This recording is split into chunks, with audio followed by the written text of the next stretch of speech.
Yeah, and honestly, Darkseer's an interesting pick to go for here because Darkseer doesn't really play well into Bane. Of course, when you try to run away, you get slept. Very simply. Mhm. I think it's a nice buff up. It will mean that this Earth Spirit is that little bit more effective. Of course, you always have that play in the back of your mind where you put the Iron Shell on the Earth Spirit. He suddenly TPs to this Tide's lane and then finds a kill or two. And I think that's where we're probably going to see this Earth Spirit play in that same field. But third melee hero and one that doesn't play specifically good versus Bane. I think now Team are definitely going to look for trying to get that strategic leg up, but they're definitely changing their draft quite a lot here where I feel like Hokori are kind of just running it back again.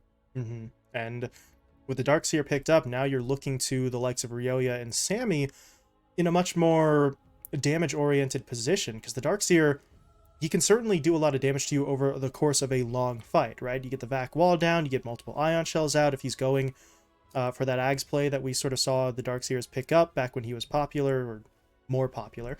But that is longer sustained damage. That's not really burst, that's not really anything physical, so Ryoya and Sammy may have to carry a little bit more weight. They were able to do so pretty damn well in game one, but not really sure they're going to be able to find those same heroes. The Clinks has already been banned, and the Lesh is not quite in as strong a position, I think, this time. And especially since we don't even know what it would really be laning against, although I think we have the answer to that now, potentially. The Snapfire and the Void Spirit out for Hokori. Yeah, lots of good magic damage. They really doubled down on the magic damage. I like that Analog is going to be on, well, not one of his typical heroes. It does still feel like it's going to be a really easy slot in for him. Of course, you don't say typical heroes because Analog is known for, his Bat Rider, his Viper, his Invoker, but Void Spirit is very annoying in that same realm. And unfortunately, you are Void Spirit. You don't do the most magic bursts. You're not going to make it that annoying. And I'm surprised they didn't look for a hero more like the Invoker, but I think that's where they wanted a simple mid laner to pair with the Ravage. Invoker can definitely make that initiation feel a little bit awkward. You kind of all front led your damage, and Invoker wants to set himself up usually. So maybe that's where they don't look for him. But I also think they'd like the Invoker versus that Weshtrak a little bit more here. And Team, rightfully so, just immediately go back for it. I like that they're going back and running back this hero that it feels like once Ryoya gets it, he's so much more consistent on it. I know his Storm Spirit is right up there, and they definitely could have gone for it this time around again, but I think valuing that tower push is incredibly important, and it's something that you weren't getting from your previous three picks. So I do like the Washtrack pickup again. Yeah, I said before, maybe it wasn't in quite as strong of a position. That was because we hadn't seen what Hokori would be putting Analog on. Now that the Void Spirit gets picked up, your Lesh feels a little bit more comfortable, and, well, between the Lesh and the Darkseer now, we were saying, or I was saying before, Team has something in the Darkseer that can do sustained damage over a longer fight. The Leshrac plays into that as well. So before, it was kind of maybe a knock on their lineup, but now it may very well be their sort of best strategy. Get those two in there, get that long damage over a sustained fight, and then, honestly, for Sammy, you can go in multiple different directions. You can put him on someone who is going to be more durable to play into that long fight scenario. You can go for someone maybe a bit more hit and run as well to try and give you a different angle to attack from. You have opened up more possibilities for yourself. Honestly, the biggest concern I think for Hokori right now is if very simply Team just look for the Terrorblade. We already saw the Terrorblade versus the Tide Hunter earlier today. You can't really get too aggressive on him, even though I think Tide Snap is a really strong lane. It's more that you're going to continuously try to play on Mike. I don't think if they go for a hero like that, Sammy Boy should have a very free time. Other Sammy Boy heroes in the pool, of course, there's still the Naga Siren that they could very well go for. There's a lot of setup, especially with the Naga. Just you have that vacuum into Earth Splitter, a terrifying combo that I think Hokori, some of their lineup can deal with, but really the early tail end of that, the Bane, Tidehunter, and Snapfire all hate to play versus that hero. I think that's where we're probably going to see them lie, where for Ardio, unfortunately for him, bans right on the money, especially the Gyro, Bloodseeker, Lifestealer band. All of those are exactly what he'd want to play in this game. And I'm surprised they also banned out a hero like the Sven, where in a very similar fashion, you need to pick up a little bit more burst damage when you're playing versus this Lash, and they don't really have that secured right now. I think in the previous game where you were able to pick up that Life Stealer, at least it paired up a little bit better style wise, but you were still missing that burst damage. Lifestealer isn't a burst damage carry, and I think that's where this troll definitely going to feel a little bit better, and you can't value it as much as you are playing troll versus a double melee lane. You know, talk about all the time. You pick troll versus double melee, you should win that lane. I think Darkseer can definitely do some more creep cutting shenanigans, so it might be an even freer lane for Artio, but that also means that Brax is getting incredibly farmed at the same time. But now, if you're Sammy Boy, what do you want to play? Ooh, Slark. second Slark Well, today. Huh. Thanks, guys. it's good Thanks a lot. versus the Tide. It's good versus the Bane. Other than that, though, you're really playing to counter those first two. I don't know how I feel about the Slark versus Troll, though. Of course, Slark, it's very difficult for the Troll to stay on, but if you are caught without your ulti, you are dead. You are fish food. And that's also a situation where I think the Troll Warlord shores up a lot of Hokori's issues when it comes to taking those objectives. I think really the biggest issue for Team is the Slark is going to feel really thin. I think that they might have wanted to pick something a little bit naturally tankier and really put someone else in front of this Leshrac, because usually when you pick up the Darkseer, Darkseer is never the first man in the room. Usually the Darkseer is the counter initiation, the person beefing up his heroes, and I think that's where you look for someone like Sven, for example, where you send him in instead, and then you wait to see how your enemies respond. So Slark is an interesting pick. I think, again, it plays versus or well versus the first two on Hokori's lineup, but I'm definitely scared about this carry matchup for them. Mm-hmm. I can see a scenario maybe if your team, though, trying to big brain it, get RDO to commit that battle trance, and then Slark can maybe pounce in to lock him down or pounce away. You just sort of kite that out. You've got plenty of sort of area damage and DOT from the rest of your lineup. Means of keeping that Troll Warlord at arm's length until the ult wears off, and then maybe at that point your Troll Warlord is suddenly a little bit too vulnerable and a little bit too far forward. But yeah, if the Slark is trying to just sort of take that in a 1v1 fight, not really sure how often that's going to go his way. So if they can take advantage of the sort of lockdown that they have at their disposal, I think maybe they can kite this Troll Warlord out. But if they try to go straight at him, it's going to be a situation where Hokori may be a little bit more favored. Oh, man. Vitaly having more issues. You hate to see it. And a couple of unfortunately timed DCs back in game one as well, so he does continue to have some issues. But, I mean, the good news was we had, what, 2 DCs from him in a 66-minute long game, so it's not like he was constantly dropping out. Oh, the hope Kmart, would be... yes. Tic-tac-toe. Tic-tac-toe. Oh, they gave... Oh, I'm disappointed. They're not doing it fast enough. Oh, Flea? Okay. X is there. No, that's not how that works, boys. Somebody's supposed to be O's. You can't both be X's. Children. Oh, okay. Children. Come on, guys. Everyone knows how to play tic-tac-toe. What are we doing here? And what is this? Okay, they're still playing. Oh, wait, Flea? Flea, can you get it? That's still not how tic-tac-toe works? Oh, that is incredible. Will they try it again, though? We're still paused, still waiting on the reconnect from the Tide. Will there be a round 3 to our failed attempt to play tic-tac-toe? Doesn't look like it right now. A little disappointed. So we've got 2 misfires and then no third attempt.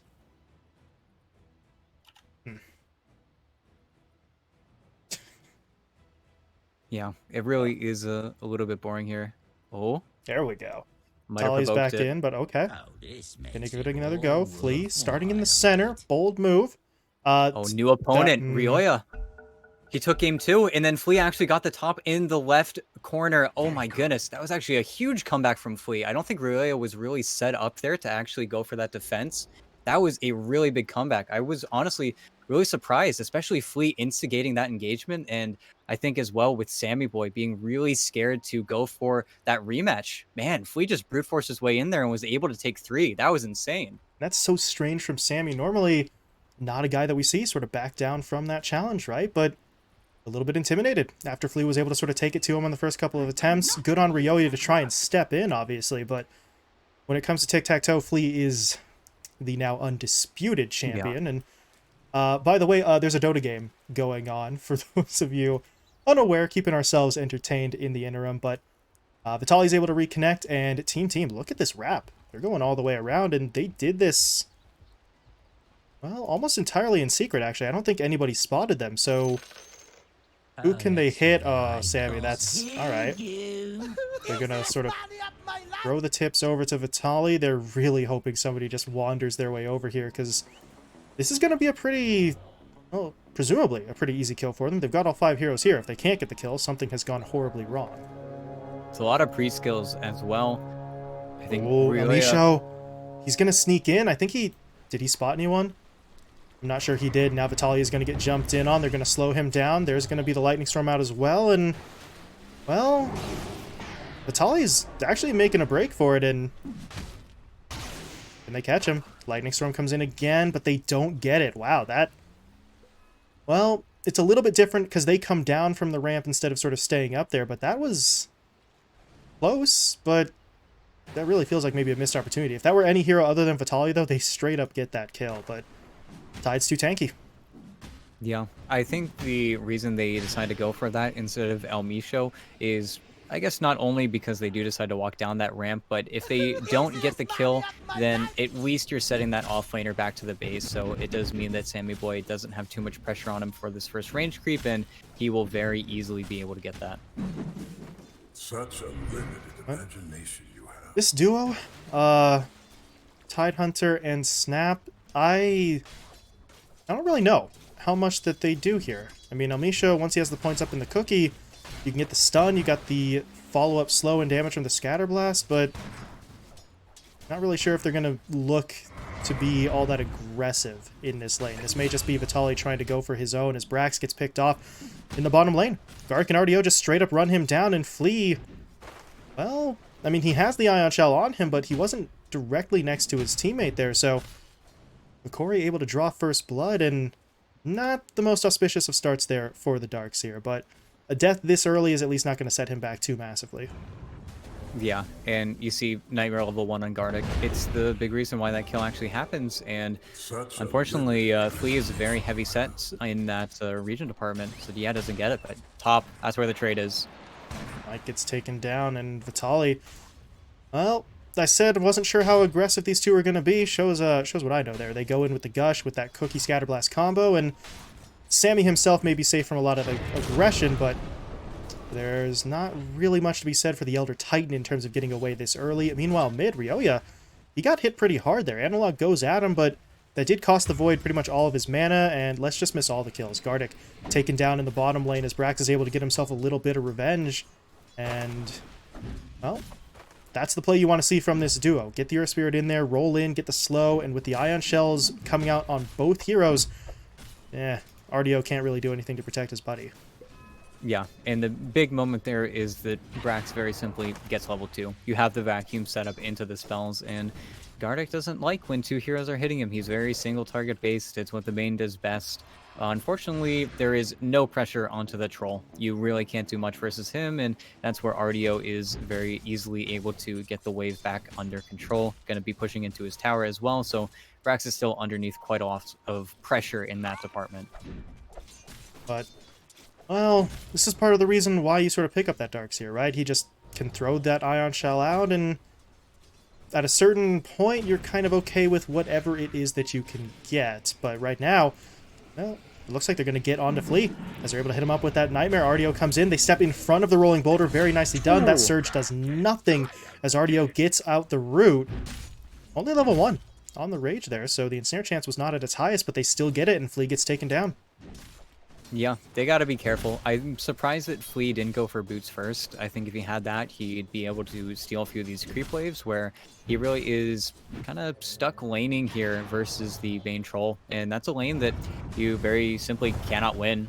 And it's a nice attempt, but it's a lot of damage that's going to end up going onto Gardic here just because there is the boots delivery coming in from Brax, but still, it's a little bit unfortunate.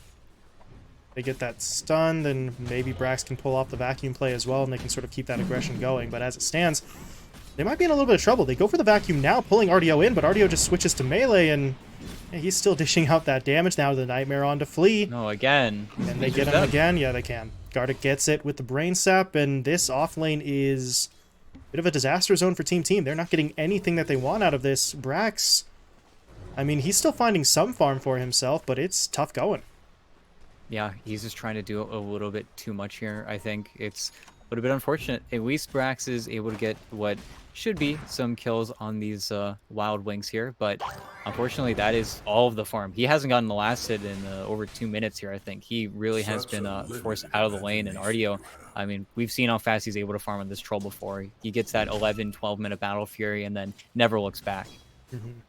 And you see that Battle Fury is what he's sort of looking for right now, so he knows what he's about, and they've given him a lot of space and 3 assists, so Such a limited imagination. progress is looking pretty good for him. In the meantime, well, how are we doing up top? Vitaly and Almisha were able to get that sort of one hit in onto IX Mike earlier. Since then, haven't really been able to get the direct aggression down, but you see Vitaly sort of playing in the jungle here, just trying to be disruptive. Sammy, however, should still be able to farm up underneath his tower. I'm not really sure this is going to be too bad for him, but you look at the numbers overall, Sammy is really not where he wants to be. He is a ways behind really all of the cores on Hokori.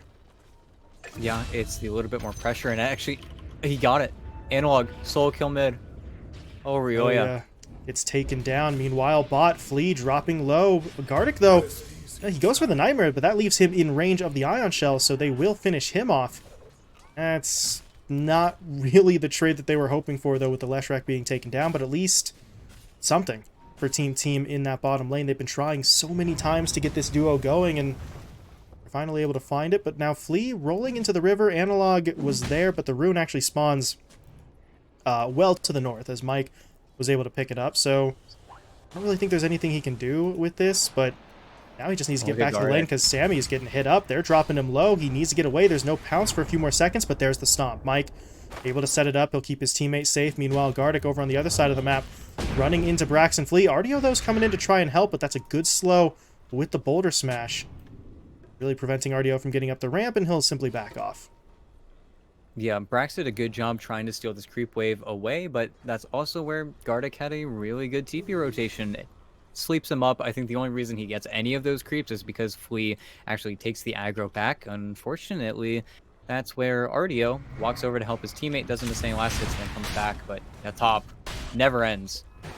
They're just going at him over and over again. Sammy and Mike push back underneath their own tower, and you see the Slark, he is holding onto a wand with a decent number of charges here, so there is the potential for him to try and turn this around, but they honestly at this point may want to maybe TP in someone like Flea to help out, because Sammy, he is dropping low. He really doesn't want to use that, but he has to. Okay, he will pop it there. Dark Pack comes out, but it's not enough. He can't dodge the AoE damage from the Anchor Smash. And Vitaly brings him down. Tower shots drop Elmisho low, but not low enough. So Hokori, once again, they get away with it. They're just so aggressive across these lanes right now, and it's all working out. Yeah, if he had another 50 mana there, I think Vitaly just ravages Mike, just get another kill on the board, but that's where Analog, if he catches wind of this Elder Titan, he's just so dead. He's just so dead.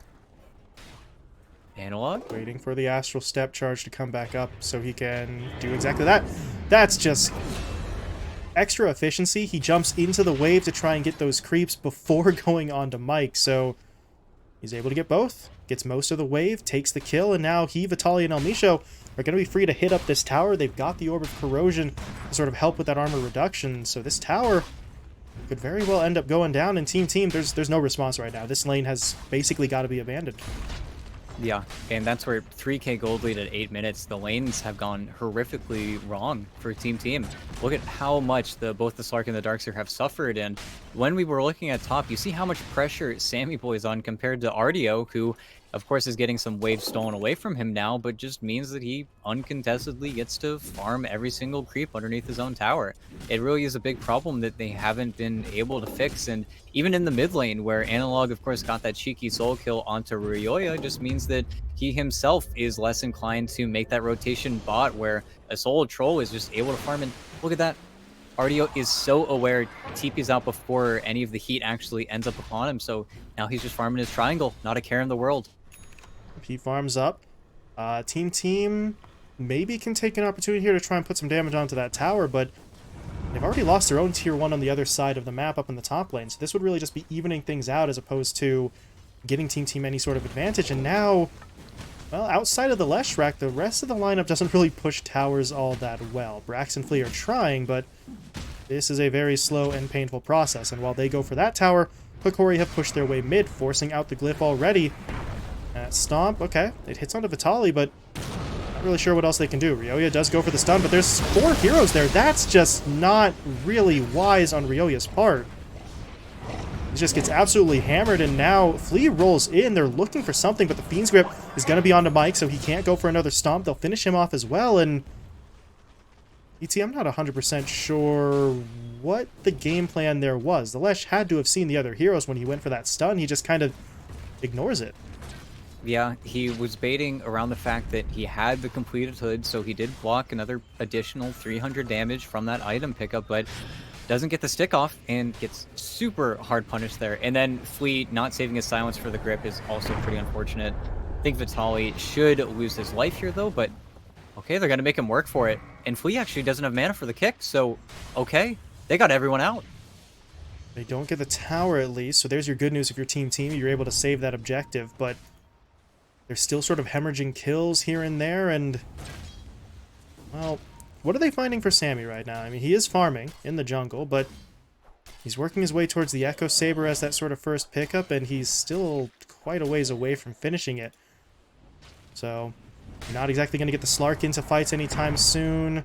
Ryoya is maybe gearing up in a more sort of fight-like fashion with the hood into the Yule Scepter, so that might be the person you have to sort of now look to try and take some of these early engagements if you're looking for them at all, but now they're starting to lose control of the map. That tier 1 did go down after Hokori's second attempt, and Sammy got to be a little bit careful that he doesn't get spotted out here near this tier 2. Yeah, and he's picking out the high ground vision. It's the biggest benefit of Slark, because you do get to be very aware of that, but see Analog just poking him, just being super annoying, and oh, okay. If he had one more spell, he dies. He dies in his own Shadow Dance, but really close. And bottom. Good pick onto Amisho. Okay. Brax very nearly dies there, but he is going to be able to survive it. Did have to throw it on the wall, but they'll get the kill. Team just need to find those picks with some of these other heroes, create space for their cores to just try and go to work here. So Amisho is not going to be worth a whole lot in terms of the direct money, but if it buys more time for Sammy and Ryoya to build up, it's what Team have to be going for right now. Yeah, they have to look for that space, and they are clawing back that net worth lead just a little bit, especially with some stacks that Ryoya has been able to farm up in the meantime. I think the bigger issue is they need to find some levels on these supports. I think both Flea and Mike have really been rotating hard, just means that they don't have very powerful spells right now. Even with the Tome, it's just a maxed out Rolling Boulder, and oh Ryoya just walks right into that one and didn't even pop the hood. I don't think it would have been enough to save him anyway, but doesn't get the chance to pop it, and Analog's able to find the kill. Ryoya gets taken down, and now if you're Team, you kind of got to scatter a little bit here so that they don't get any further pickoffs given up. But now, if you're Hokori, at the moment, really, what is the game plan? RDO is still farming. I think he just finished off that Battle Fury, but he's still going to have to work a little bit more to get that next major item. So, do you group up to try and push these tier 2s? That's not going to be easy even with this lead.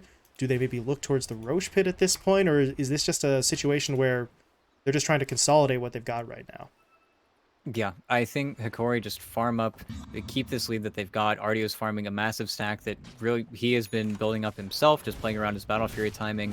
He is so efficient whenever he gets to play this Troll Warlord, but the bigger problem is that there's not really any space for Sammy Boy to take. You see, he's been forced to be the one remaining top, and while he's still working on his Echo Saber right now, that's where having this Darkseer really taking over the entirety of the bot lane, how is Brax able to make his presence felt? He hasn't been dying very much, which is great. He hasn't been really getting picked off here, but he's taking so many creeps away from Sammy Boy, where that is the safe farm. The safest place for Sammy Boy to be on the map is bottom, but there's already a Darkseer constantly pushing in the waves with that Ion Shell. It's where the gap between the Slark and the Troll is just massive right now, and there's no really good answer for that. The only way that Team get this space to work with is if they win a team fight, and right now they're also saying we can't take a team fight. We have to farm instead, and that's where Hokori really don't need to ever give up this lead they've already got. And that is so unfortunate. You've got the Slark, he can see that he's under vision. They've thrown down 2 sentries here, and neither one of them have hit. They're pinging out the eye spot. That's... Actually, that was a ping, I believe, from the Bane who threw that one out. My mistake, but a 3rd sentry will be deployed. That one does finally get that ward out, so Sammy is able to clear that one away. He does get his Echo Saber now up and running as well, so taking some baby steps here on the team side, but they need more, and they need more time to keep on building. But if you're Hokori, well, you don't really want to give them that much time. That doesn't mean that they should just push headlong into a team fight, but would not be surprised to see them start gearing up for some sort of engagement in the near future. Although Misho, actually the one getting jumped in on here, they go in with the stomp. Flea's going to roll his way forward. They get the stun down, but Vitaly is TPing in, so they need to get this kill fast. There's a TP coming out from the Bane as well. Misho is still chasing, but there's no way for him to really catch up to that one in time. So TP comes through, team clear out, and, well, everything is going to be, for now, okay. They don't get that kill, but that's going to buy more time. That really just has to be the name of the game for him.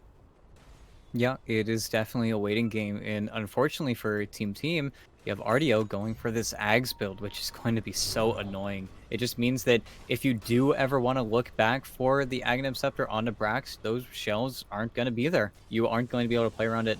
In addition to that, Ryoya will be getting clipped. He has this Yule Scepter build up in. Okay, nice smoke up with the Yules. Easy setup for him, but Vitaly's looking for the fight. Gardic is still not dead yet. They need to be able to just clean this one up. There we go. They've got that kill, but they're looking for maybe a little bit more, but Vitaly's still holding the Ravage. So this is going to get complicated. Flea did try to push his way forward, but a little bit too far forward. Pushes into too many. Analog sort of locks him down, and it's going to turn into a 1-for-1 that maybe takes a little bit of the benefits for Team away. Yeah, they just got a little bit too far out there. They try to go for the kill onto El Misho because, again, you have this really nice ward recently placed by Team, so they see the Snapfire on the low ground, but that's where El Misho with this Blink Dagger is so obnoxious for Team to actually find. It's where all the pressure is on Flea to find these initiations, and it's one of the problems with Darkseer. Brax has this Blink, but unless he's able to get those vacuum walls, it does feel like Hokori are very simply able to walk around it or walk really just out of it. None of their heroes really care about the illusions. Of course, the slow is going to be pretty annoying, but that's where it feels like it needs to be a vacuum wall into a split earth. You need some other follow-up disable, either that or the Echo Stomp. Otherwise, there's not really a way for Team to start these successful team fights, and that's where you always have to be concerned about Vitaly there with the Ravage, and he almost has a Blink Dagger. Once he has that, I think Hokori can really start to kick up the pace of this game, as well as RDO finishing his own Aghanim Scepter around that same timing. Yeah, he is just about done with that, so Whirling Axe's upgrade going to make him all the more dangerous, and Hokori, everything is coming together for them. The Blink is up, the Ag is going to be finished. You've already got a Blink on the Snapfire, so everything is really pointing in the perfect direction for Hokori to just go and push into their opponents. To that, I think that ward may have caught a little bit of the smoke. Team aren't really responding like they saw just yet, though, so maybe it didn't, and we'll see if they can sort of clear out of the area. Hokori are pushing forward, though. Log and Gardic sort of making their way over, but they're not really going to get over here in time. Ryo is already pushed into the tree line, so should be fine as long as he doesn't show himself or just goes for the TP out right now. You gotta be careful. They're walking in. Do they try this? Is there? No. Okay, yeah, Gardic. that's... Oh, boy. Gardic just completely shuts that down with a Nightmare, and Ryoya says... First hit root? Oh, No. my God. He got the root. The Fiend's Grip comes in afterwards, but it's RDO with that first hit that makes it happen. That's Unfortunate. That is some serious RNG there from the Troll Warlord, and I don't know. If the Troll is well and truly alone, maybe you can make that kill happen, but I mean, they didn't know, but Gardic is there, and if you're Team, I'm not really sure that you could assume that Gardic was there, but it just seems like a really risky play to make without confirmation that he was actually the only hero in the area.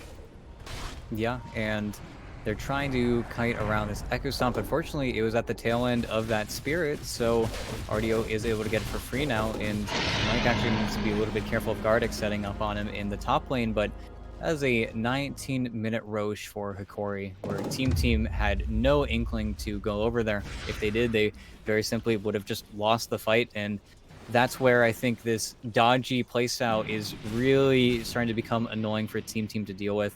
you start seeing that again, Brax is getting as much farm as he can in this bottom lane, and he's getting all of the farm in the world, but it just feels like Sammy Boy is not that big carry, and yeah, they just kill off Mike Top. He's just trying to do his job, trying to delay him out, but their lineup is just a little bit too efficient here, and they're not even giving up this bottom tower. They always TP heroes as soon as that creep wave does feel like it's a little bit too far forward, and I really do feel like the walls are starting to close in a little bit on Team and Ryoya going for this play. It's not like they don't know that you're here. It's just how do they want to approach you, and it's a cheeky play from the Lesh, but well, scan. They're looking for him. Caught him. And there you go. There's the Yules into the Remnant, into the Cookie Stun, and Flea tries to play the hero, but that's only going to really lead to potentially his own death, as well as his role is going to get canceled out, or stepped in front of, rather. And Flea, he's looking for the angle, but he can't get it.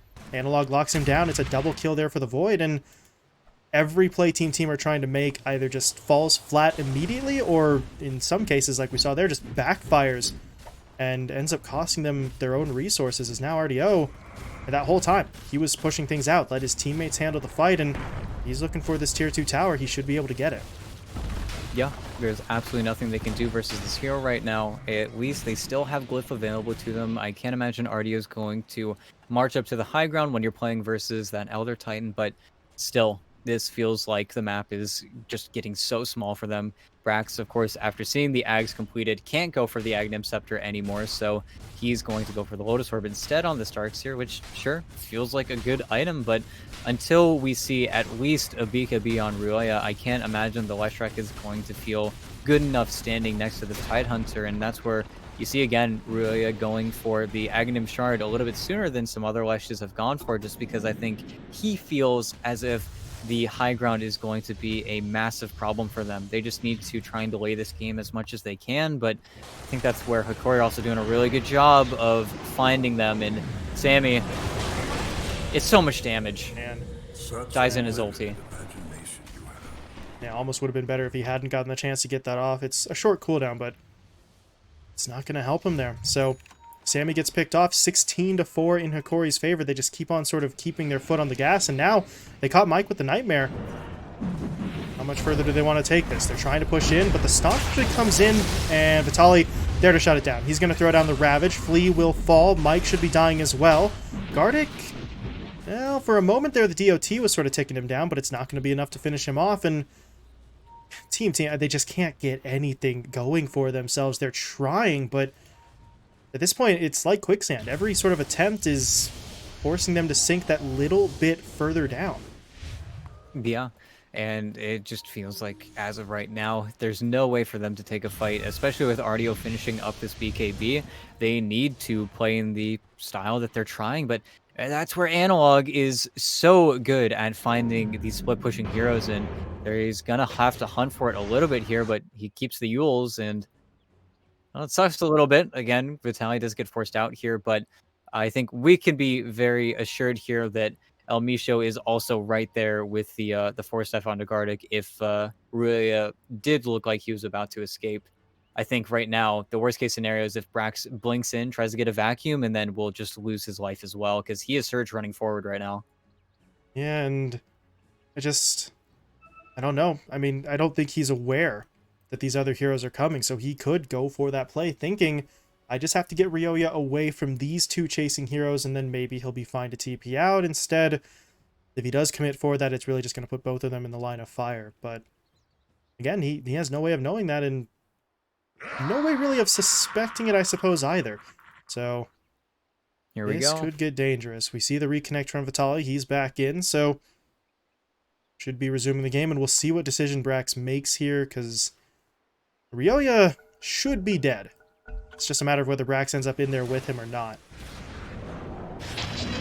Throws the Lotus out first. That reflects the Nightmare, but yeah, Ryoya will be taken down, but at least Brax was able to get himself away. So they're going to limit the damage to just one hero, but again, as you mentioned, Analog, he's so good at finding these split-pushing heroes, of being aggressive on this Void Spirit. 7-0-4, he's just been really proactive right now, and oh, Vitaly? Caught up to Brax there for a moment, but that's a tide. He's not going to be able to really do enough damage. But the fact of the matter is, you're still pushing Brax back, forcing him into his own base, creating more opportunities for RDO to keep on pushing these waves out, and could potentially just go for the tower. Yeah, and that's where when you go for these split push plays, it's not the actual split push that you're looking for. You push into bottom so that way you can TP back and smoke and try to find an isolated hero top. The problem is with such a lead on all of these three cores on Hokori, I really feel like the easiest hero for them to make a play on is very simply the Bane, but Gardic is also just living that human word. He is just constantly in the face of his opponents. And look at Vitaly running into three heroes, just bullying them off of the outpost. And sure, I think Mike's stomp will land and stop it, but look, they are just walking away. There is literally nothing that Team can do. They need to finish off some of these bigger items. I'm a little bit surprised that Sammy actually ended up going for the Sanj and Yasha. He's had a pretty quiet game as well, and he was able to pick up that shard, but well, there's the Axe reveal on the Void Spirit. Okay. Yeah, Dag's picked up, so the silence is deployed, and now... Well, now if you're the Slark, that SNY doesn't really do you much good against that silence, and Ryoya got Grip. picked as Yep. well. Grip into RDO walking over to get the creeps. It really just feels like Team are outclassed playing versus this Hokori lineup. Their draft is just a little bit too good in addition to the play. I think they lost 3 lanes, and again, that's the Dota thing. If you lose 3 lanes, you are going to have such an incredibly difficult time. You really don't have anyone to play around, and that's where I think, unfortunately, Brax, he is the easiest player for you to play around, and he's not having a good time either, and he is actually going to eat his first split push death now as well. Just 3 heroes dead across the map, all of your cores. Mm-hmm. And now, I mean, the question we have to start asking about Team, can they even survive long enough to try and push this to a later timing? I mean, Sammy's still got to find space and time to sort of farm up. Ryoya's kind of in a similar position, but can they even do it? Their tier 2 towers have been basically wiped out. RDO is absolutely massive for this point in the game, for sure, and it's just, it seems so strange for them. You would think their best bet is to try and draw this one out. Get this to 35, 40 minutes and see what you can get from there, but I'm not sure how easily they can even pull that off. Yeah, and they still need to find a jump on Hokori before they can actually break the high ground. That is the benefit of having this Elder Titan and the shard already picked up on the Leshrac, but that's also where Gardic has done a really good job of getting these lane wards, so that way whenever Team do push out and whenever they don't show on this very obvious wave in the bottom lane, it makes sense that they're going to be a little bit hesitant on the Hokori side. You can see RDO being prepared to walk away from these ancient camps. Unfortunately, he shouldn't really care, and I don't think he does. And if they try to start on him, oh, I don't know if you're ready for this fight. There's going to be the silence. They get the vacuum down. The sleep is there, but the Earth Splitter kind of canceled out by that Force Staff. Now Vitaly comes in. Ravage is going to be deployed. Ryoya already dead. Okay. Fiend's Grip now is going to lock down the Earth Spirit on the back line, as Sammy will fall too, and this is... this fight's over.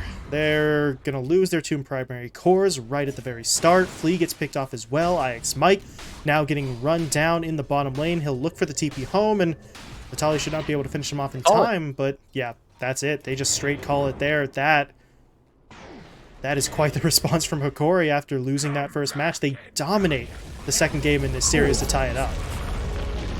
Almost a net worth lead per minute there. That is a game I haven't seen in quite a bit here, and not even, I don't think any of the games in the group stage. Of course, the teams felt pretty unbalanced there, but this was just a complete wash. I really don't think Team were prepared for what Hokori were going to put down, as well as all of the Hokori players just playing out of their mind. I mean, they won all of their lanes. They played so well on every individual level. I think they did a really good job of identifying their targets in those pairings, and they really just pushed to victory. I think also the big problem of just Brax being on this Darkseer, and I felt like there was never that moment where you put the Iron Shell on Flea TP's top, you feel the impact on this hero, and it felt like such a cold game coming from a player that is usually really flashy and making plays constantly. I really felt like he was kind of out of his field. It felt like he wasn't able to make the plays he usually does. I don't know. It was a really off game for him, and I think that's where Team really started to fall apart. Same with Ryoya. I think he let himself get caught a few too many times in those side lanes trying to split push, and you had that one smoke play where, of course, you smoke on Ryoya's Yules and you go for the kill on the Gardic, and of course you get it, but that's all you get. I think that was their last kill in almost 15 minutes, and for a game where they were 3k gold down at 8k, or 3,000 net worth down at 8 minutes into the game. I don't know. They just didn't have a comeback mechanism. And then Brax occupying the free space in the bottom lane somewhere, or a place where Ryoya played so consistently in the first game. I just feel like their strategy was a little bit bad in this game. I don't know. It felt like they had two heroes that wanted to do the same thing, and then a Slark who didn't have anywhere to play. Yeah, it felt like their lineup really was only going to work if they were the team winning all three lanes, right? If Brax was able to control that bottom lane, if Sammy sort of won out up top, and if Ryoya was free to just sort of shift between farming the jungle and pushing out for towers. When none of those things happened, you have three heroes who all need to farm in a very limited space, which was even more limited by the fact that Hokori immediately take advantage of their lead. They start pushing out, they start taking the towers away from their opponents, and that one was just kind of clinical. They just go in, they shut down Team point by point, and they walk away with probably the most convincing win I think we've seen in this event so far. Yeah, and I think now going into game 3, of course, elimination is on deck, so you got to be very careful with how this next draft goes, but just rely on what you know, team. Like, you got so many comfort heroes in that first game, and I think it's something that For Zoomers also fell prey to. You have just a little bit too different of a lineup here, trying too many things that weren't exactly proven. I think pick priority is also going to play a pretty crucial role coming into this game 3, so I wonder who's going to win that final flip, but it's going to be incredibly important coming into this next draft. Yeah, Team have got to try and address some of the issues that stemmed from maybe trying to do a few too many things with their Game 2 draft. So we are going to be pushing into a third and final match in this series, final match of the night as well. We'll see if Hokori, fresh off this dominant victory, can keep the ball rolling and maybe get back-to-back wins to advance to the next round, or if Team are going to be able to right the ship and reassert control to take this one at 2-1. So Game 3 draft should be coming your way in just a little bit, so we'll step away for a moment, and we will be right back.